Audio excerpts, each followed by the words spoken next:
Hi seamstress, welcome back to my channel. I hope you had a great week and hoping you're going to have a great weekend as well.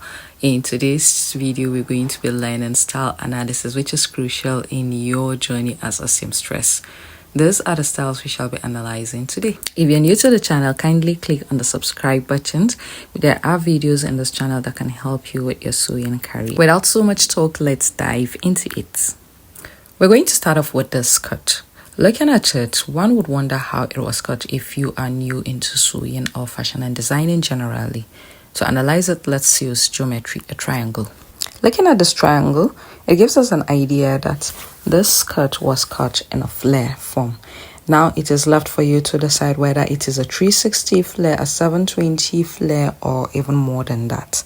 And that is how you go about deciding whether or not a skirt was cut in a flared form. So when you see a style that looks like this or similar to this, and you're trying to analyze it to find out how it was cut, you go ahead and draw your imaginary triangle or even draw out a triangle on it.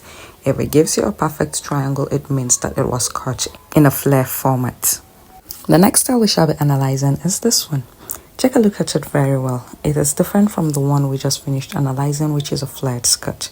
And this one, we're going to go ahead and attempt drawing a triangle to see if it's going to be in a triangular shape.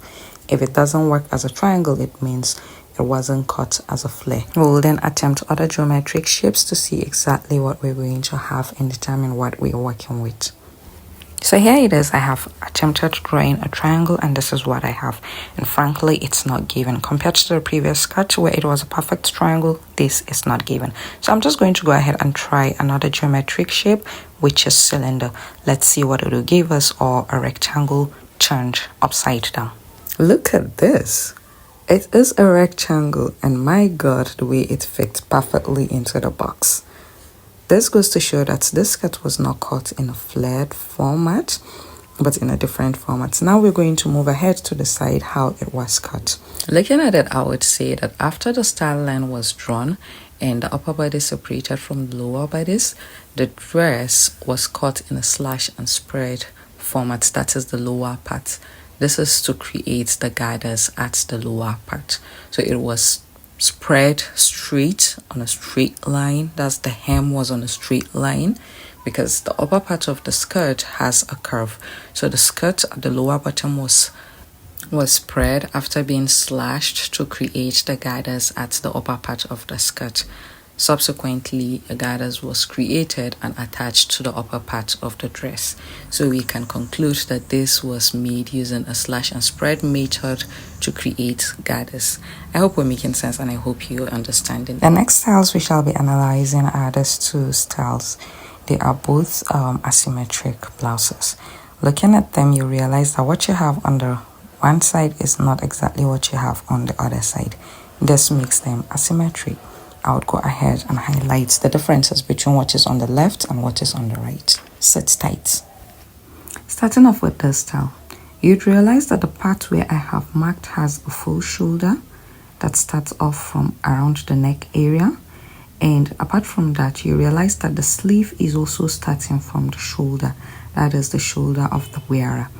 This now gives us an idea as to what we have on that side. It goes to show that there is a full shoulder there with a full sleeve that starts off from the shoulder. Looking at the other side of the dress, you'd realize that the neckline here doesn't start off from the shoulder area like the other side. This one starts from around the armhole area of the wearer. Same with the sleeve, giving us an idea as to what we have around that area. This goes to show that that side of the blouse is an off shoulder.